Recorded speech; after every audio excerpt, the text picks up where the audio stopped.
미국 역사상 가장 강력한 사람이 누구냐고 묻는다면 대통령을 떠올릴 수도 있겠죠. 하지만 실제로는 정치가가 아닌 한 명의 금융인이 그 자리를 차지하고 있었습니다.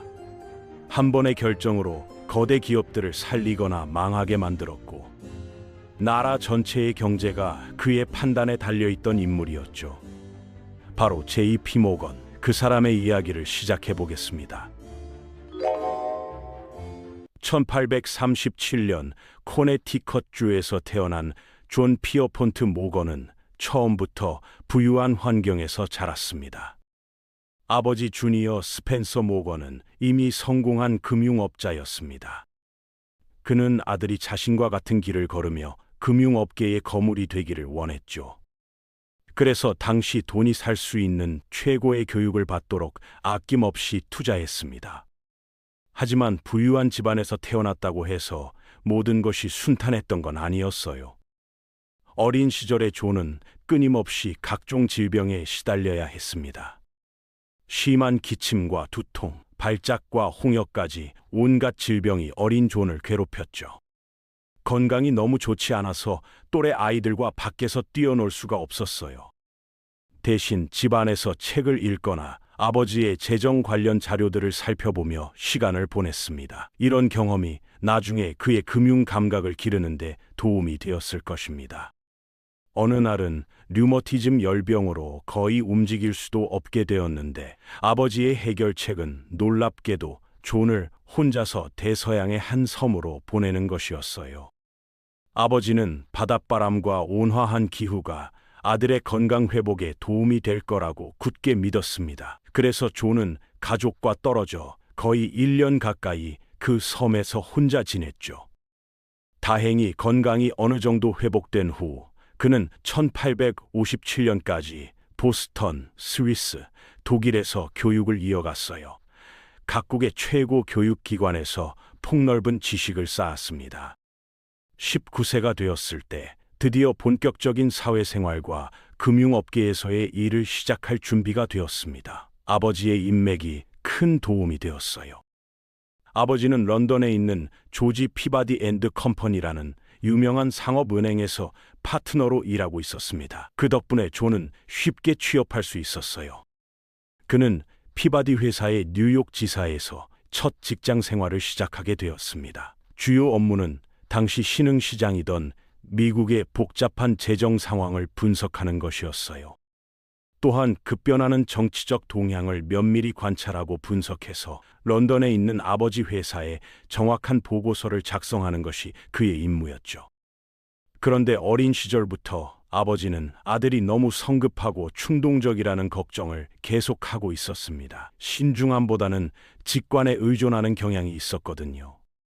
그 걱정이 현실이 된 사건이 1859년에 일어났어요. 존이 업무차 뉴올리언스로 출장을 갔는데 거기서 예상치 못한 일이 벌어졌습니다.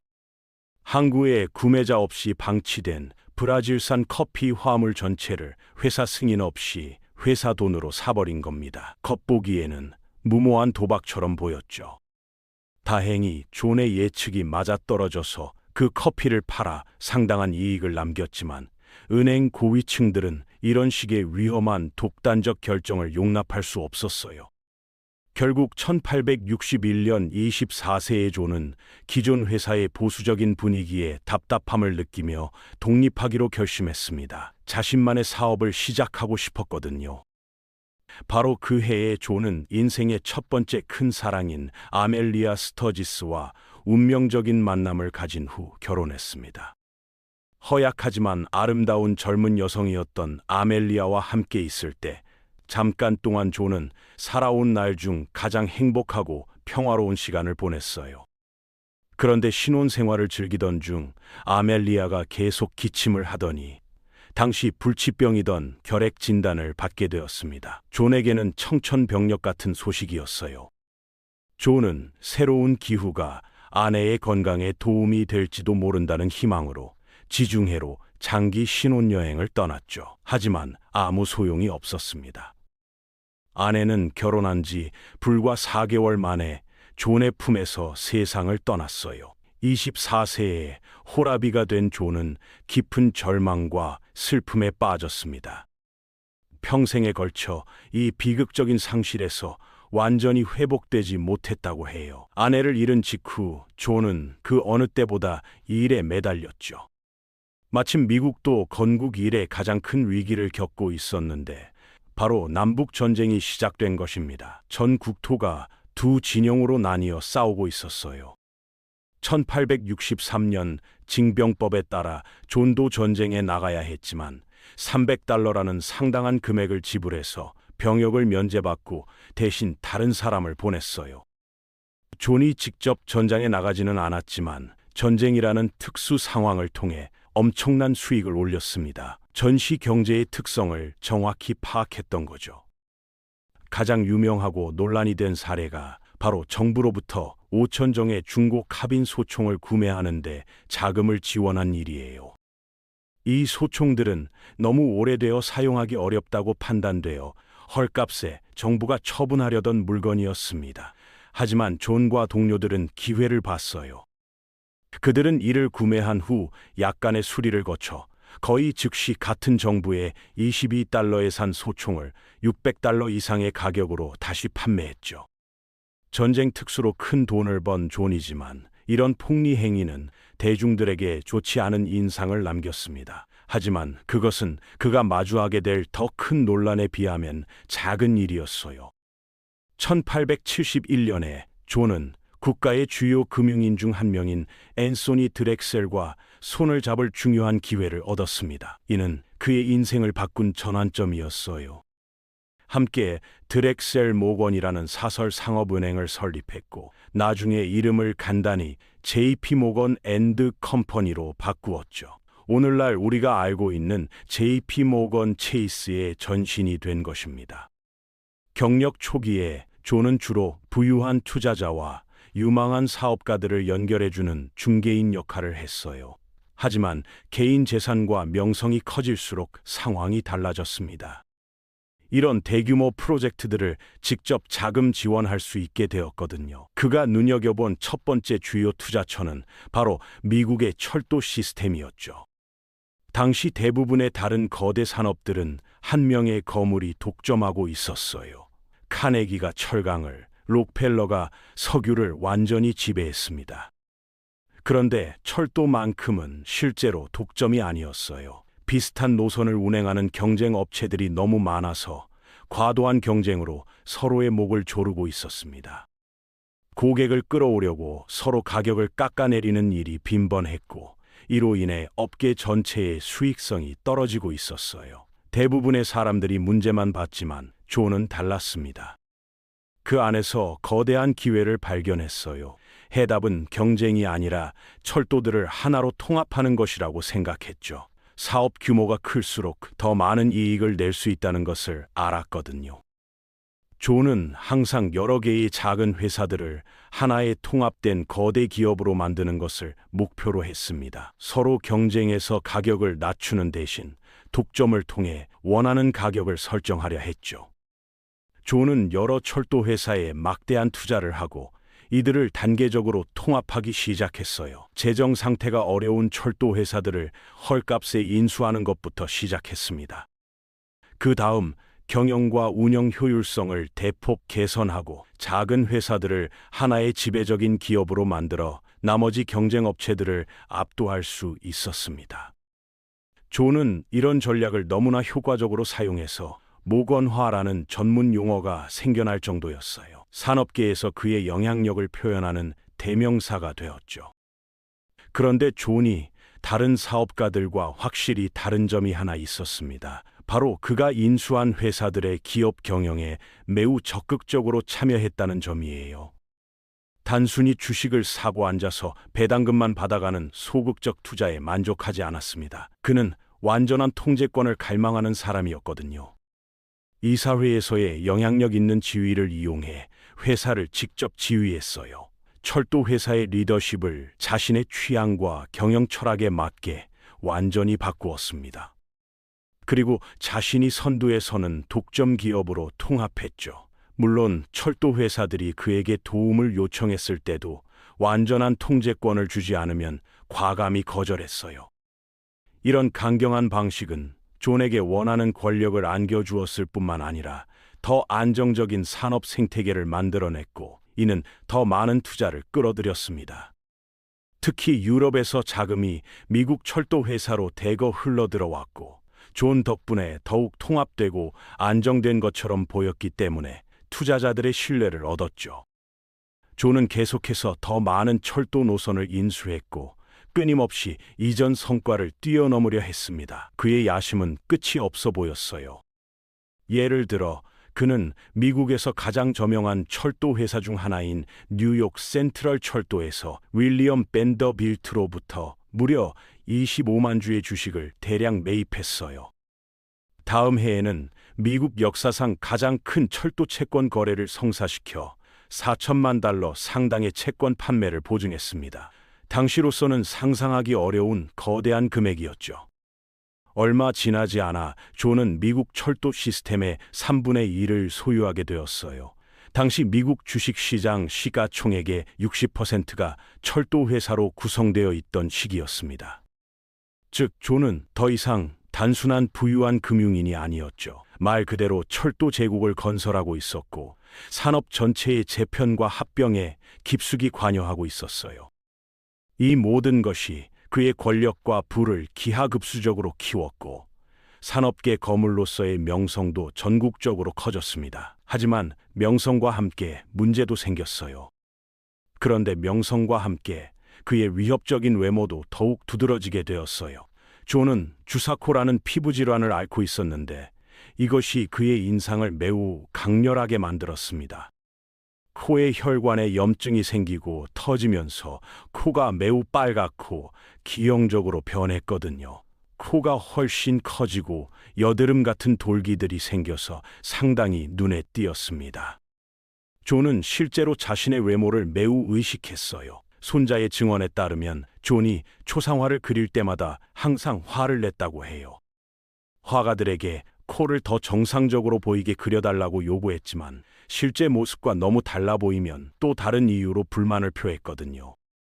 놀라운 얼굴 특징과 우람한 체격, 공격적인 말투가 결합되어 존은 주변 사람들에게 매우 위협적인 존재였습니다. 그의 존재감은 압도적이었어요. 그런데 1901년에 존은 마침내 자신에게 맞설 만한 강력한 인물을 만나게 되었어요. 바로 시어도어 루즈벨트 대통령이었습니다. 존은 그 지역의 다른 두 철도 회사와 함께 노던 퍼시픽 철도를 통합하여 노던 시큐리티스 코퍼레이션이라는 거대한 지주 회사를 만들었어요. 기존 대통령 윌리엄 맥킨리와의 긴밀한 우호적 관계 덕분에 이런 독점적 관행을 별다른 제재 없이 수행할 수 있었습니다. 그런데 맥킨리가 암살당하고 갑자기 루즈벨트가 대통령이 되었는데, 그는 존의 사업 방식에 대해 완전히 다른 견해를 가지고 있었어요. 루즈벨트는 법무부에 즉시 명령하여 1890년 셔먼 반독점법 위반 혐의로 노던 시큐리티스를 상대로 소송을 제기하도록 했습니다. 존이 법정에서 이를 다투는 동안 결국 대법원에서 회사 해체 명령이 내려졌고, 이는 두 사람 사이에 매우 긴장된 관계의 시작이었을 뿐이었어요. 루즈벨트가 어느 해 아프리카로 사파리를 갔을 때 존은 좋았으면 좋겠네, 첫 번째 사자가 그를 만나기를 바란다고 독서를 퍼부었다고 해요. 존에게는 이것이 단지 작은 좌절일 뿐이었습니다. 그는 이미 훨씬 더 크고 야심찬 계획을 세우고 있었거든요. 당시 카네기 스틸은 절정에 달해 있었고, 미국 철강 산업을 완전히 지배하며 미국에서 가장 가치 있는 회사 중 하나로 군림하고 있었습니다. 그런데 연간 4천만 달러의 순이익을 올리고 있음에도 불구하고 앤드루 카네기는 은퇴를 준비하며 회사를 매각하고 싶어 했어요. 과연 누가 이런 거대한 회사를 살 수 있었을까요? 바로 그때 존이 나타났습니다. 그는 기본적으로 카네기에게 원하는 가격을 정하라고 말했어요. 카네기는 당시로서는 천문학적인 금액인 4억 8천만 달러를 요구했습니다. 역사상 그 어떤 사업 거래보다도 큰 금액이었지만 존은 그 자리에서 바로 동의했어요. 나중에 고백하기를 1억 달러를 더 지불해도 괜찮았을 것이라고 했습니다. 존은 1901년에 이 획기적인 매수를 성사시켰지만 이는 그의 야심찬 계획의 시작일 뿐이었어요. 그는 카네기 스틸을 페더럴 스틸 컴퍼니와 다른 몇몇 회사들과 합병하여 세계 최초의 10억 달러 기업인 US 스틸을 설립했어요. 시가총액이 14억 달러에 달했습니다. 이를 당시 상황으로 보면 미국의 모든 제조업을 합친 자본이 90억 달러였으니 얼마나 거대한 규모였는지 알 수 있어요. 이 역사적인 거래로 존은 미국 철강 생산의 약 3분의 2를 장악하게 되었습니다. 당시 가장 큰 두 산업이 철강과 철도였는데 존은 두 분야 모두를 정복한 것 같았어요. 존은 회사들을 합병하여 거대한 기업으로 만드는데 타의 추종을 불허하는 재능을 보였어요. 그의 모어 대 이즈 모어 철학이 계속 성공을 거두는 것 같았습니다. 불행히도 1893년에 미국 경제에 큰 위기가 찾아오려 하고 있었습니다. 수십 년간의 지속적인 성장과 통제되지 않은 과도한 투자 때문이었어요. 미국은 이전에 본 적 없는 규모의 대공황에 직면했어요. 거품이 터지면서 미국 경제는 혼란에 빠졌고 주식은 거의 절반의 가치를 잃으며 폭락했습니다. 수천 개의 기업이 영원히 문을 닫았고 수백 개의 은행이 파산했으며 전국적으로 실업률이 치솟았어요. 사람들은 일자리를 찾아 전국을 떠돌아다녔습니다. 이 심각한 위기로 인해 외국 투자자들은 겁을 먹고 미국 채권을 현금화하며 안전자산인 금으로 바꿔갔습니다. 당시 달러는 여전히 금 본위제에 묶여 있었거든요. 따라서 미국의 금 보유고는 천천히 그러나 확실히 고갈되고 있었어요. 금 본위제는 누구나 자신의 지폐를 실제 금으로 바꿀 수 있다는 것을 의미했습니다. 따라서 지폐의 실제 가치에 대한 확신이 더 컸죠. 결과적으로 미국 정부는 달러 가치를 뒷받침하기 위해 항상 최소 1억 달러 상당의 금괴를 보유해야 했어요. 그런데 1895년에는 그 중요한 금이 거의 다 떨어져 갔고 달러 가치는 최저점으로 급격히 하락했습니다. 정부의 금 보유액은 겨우 900만 달러에 불과했어요. 언제든지 국가 디폴트 위험이 있었습니다. 물론 이런 금 매도 사태는 더 많은 공황을 퍼뜨려 도미노 효과를 일으켰어요. 더 많은 투자자들이 미국에서 돈을 빼내면서 보유고를 더욱 고갈시켰죠.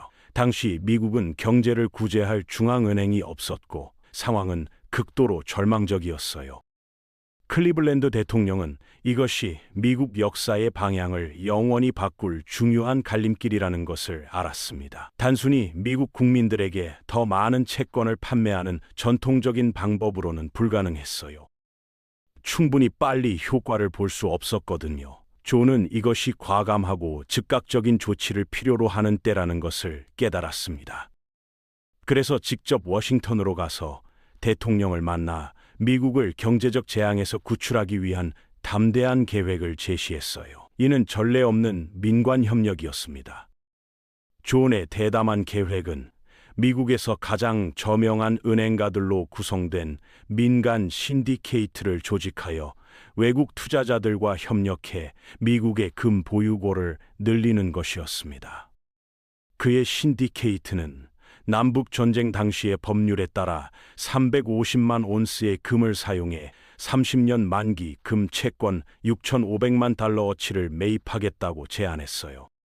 클리블랜드 대통령은 의회 승인을 기다릴 필요 없이 바로 그 자리에서 이 거래에 동의할 수 있었고 계약서에 서명하자마자 상황이 급변했습니다.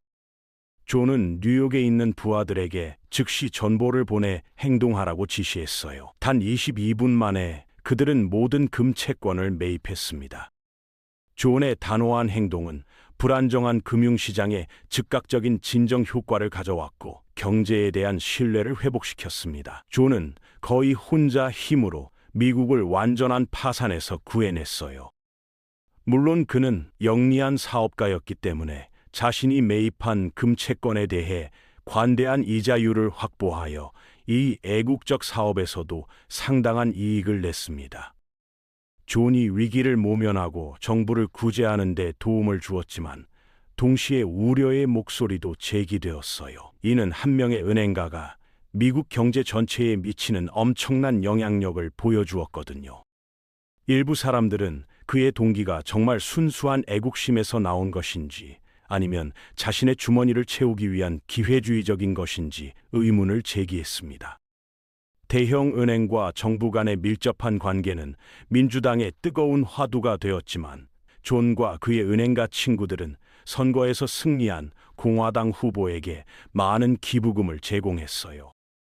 따라서 당분간 정부와 긴밀한 관계를 유지할 수 있었습니다. 존이 미국 경제 안정화에 중요한 역할을 한 것은 1907년에도 다시 한번 반복되었어요. 미국은 또 다른 심각한 금융위기에 직면했고 이로 인해 여러 은행들이 파산 직전에 놓이게 되었어요. 많은 사람들이 은행에서 예금을 인출하려고 블록을 둘러싸며 줄을 섰습니다.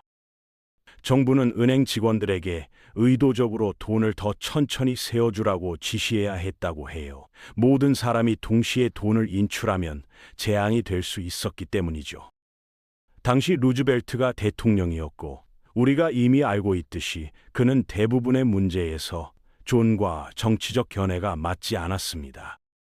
하지만 1907년의 위기는 너무 심각해서 두 사람 모두 정부와 대기업이 힘을 합쳐 국가가 불황에 빠지는 것을 막는 것이 미국의 최대 이익이라는 데 동의했어요. 루즈벨트는 개인적 감정을 접고 J.P. 모건에게 다시 한번 상황을 구제해달라고 요청했습니다. 존의 전략은 가장 필요한 곳에 막대한 자금을 투입하는 것이었어요. 그는 수십 명의 주요 금융인과 국가 최대 은행 및 신탁회사의 리더들을 메디슨 애비뉴에 있는 자신의 사설 도서관에 모아 긴급 회의를 소집했습니다. 존은 일부 은행들은 필연적으로 실패할 것이지만 다른 은행들은 여전히 구제될 수 있다고 냉정하게 판단했습니다. 그래서 전략적 투자가 필요했어요. 그와 그의 동료들은 예금자들에게 돈을 지불하고 파산을 선언하지 않도록 선별된 여러 은행에 막대한 돈을 예치했어요.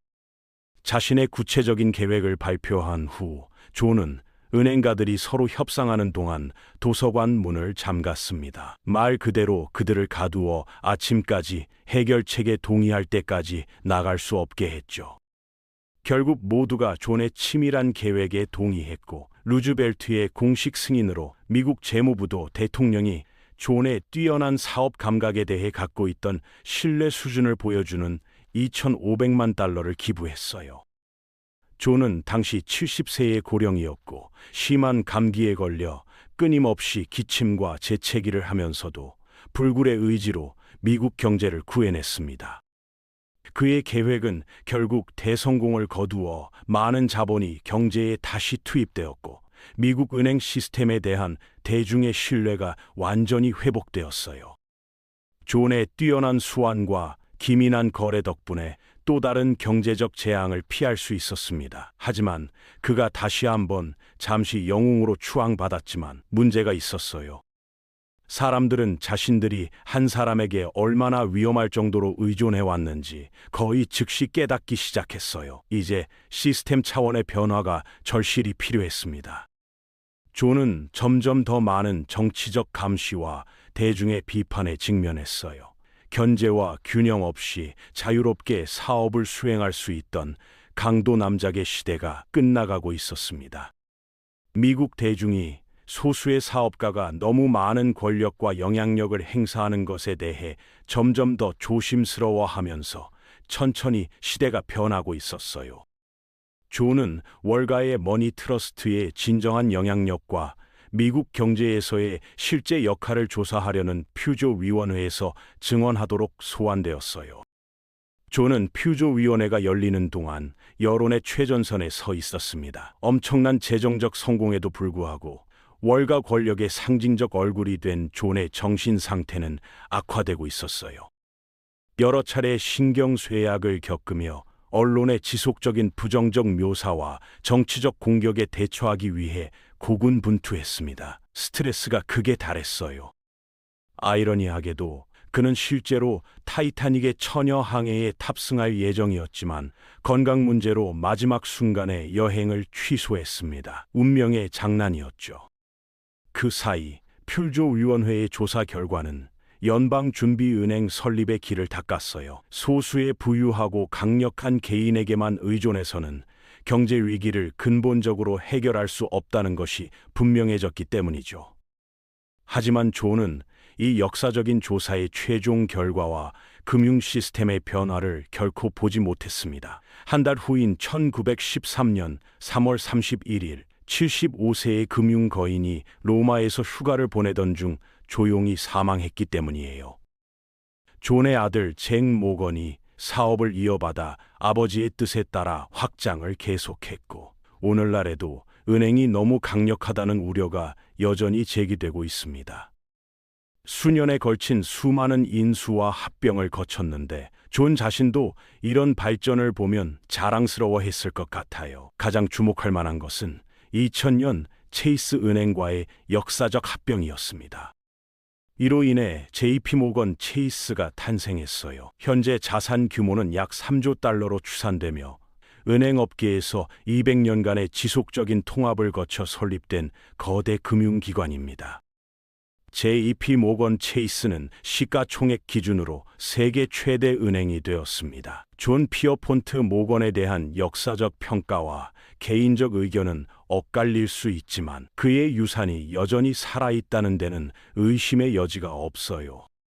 한 개인이 국가 전체의 경제를 좌우할 수 있었던 그런 특별한 시대는 다시 오지 않을 것 같지만 그가 남긴 금융 제국과 영향력은 여전히 우리 곁에 있죠. 존 피어폰트 모건, 그는 정말로 미국 역사상 가장 강력하고 영향력 있는 사람 중 한 명이었습니다. 그의 이야기는 개인의 야심과 국가의 운명이 만나는 지점을 보여주는 흥미로운 역사의 한 페이지입니다.